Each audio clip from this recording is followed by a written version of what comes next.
I am ready. Serbisyong totoo ng GMA News. Mga kapuso, alamin natin kung nasaan na ang low pressure area mula sa ating resident meteorologist na si Ginoong Nathaniel Cruz. Magdani, good morning. Salamat, Rhea. Hindi pa bagyo pero isa ng active low pressure area ang sama ng panahon na narito sa may silangan ng Luzon. Malaki po ang posibilidad at maaaring ngayong araw na ito ay magiging isang ganap na itong bagyo at tatawagin nating Ferdy. Dahilan po sa ito ay nasa karagatan, kaya po itong low pressure area na ito ay mataas ang posibilidad na maging isang ganap na bagyo. Ayon sa Pag-asa, huling namataan ng active LPA sa layong 640 kilometro dito sa may silangan ng Kasiguran, Aurora. At ito po ay kasalukuyang kumikilos pa hilagang kanluran at posibleng ito ay tumama dito sa may northeastern tip ng Cagayan. Pero ito po ay ating babantayan dahil sa mga susunod na oras ay posibleng magkaroon ng pagbabago dito sa kanyang tinatahak na direksyon. At dahil sa lawak ng sirkulasyon itong active low pressure area ay ramdam na po ang epekto nito sa maraming bahagi ng ating bansa.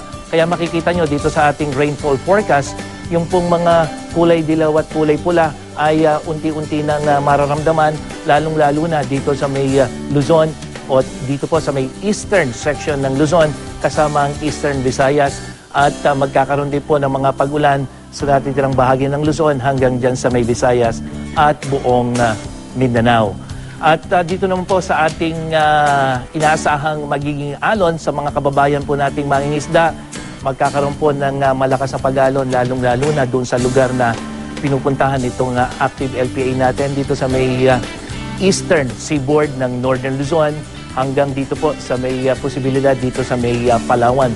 Kaya po iusap natin doon sa ating mga kapuso na maglalayag ngayon, iwasan po na muna po sana ninyong pumalaot. At dito sa Metro Manila, mula po umaga hanggang gabi ay mataas ang posibilidad ng pag-ulan. Makikita natin yung unti-unting pagtaas ng porsyento ng pag-ulan, 70%, 100% po pagdating ng gabi. At yung ating init factor, lalong-lalo na pagdating ng tanghali, 36 degrees yung init factor natin, kaya po maalinsangan ang lagay ng panahon kahit po mataas ang posibilidad ng pag-ulan. At sa ibang bahagi naman ng Luzon, mataas po ang posibilidad ng pag-ulan mula Baguio hanggang dyan sa may Puerto Princesa at mataas po yung inaasahan nating dami ng ulan. At dito naman sa Kabisayaan ay mataas din ang posibilidad ng pag-ulan mula dito sa Boracay, Ormoc hanggang dyan sa Tacloban at medyo mataas po yung dami ng ulan lalong-lalo na dito sa may Boracay hanggang dyan sa may Cebu. At sa Mindanao naman ay mataas din ang posibilidad ng pag-ulan, 100% sa maraming lugar sa Mindanao. At yung dami ng ulan, inaasahan din natin yung mataas, lalong-lalo na dyan sa Zamboanga. Ano man ang panahon, magplano, magsiguro, makibalita sa GMA Weather. Ako po si Nathaniel Cruz para sa I Am Ready, serbisyong totoo ng GMA News.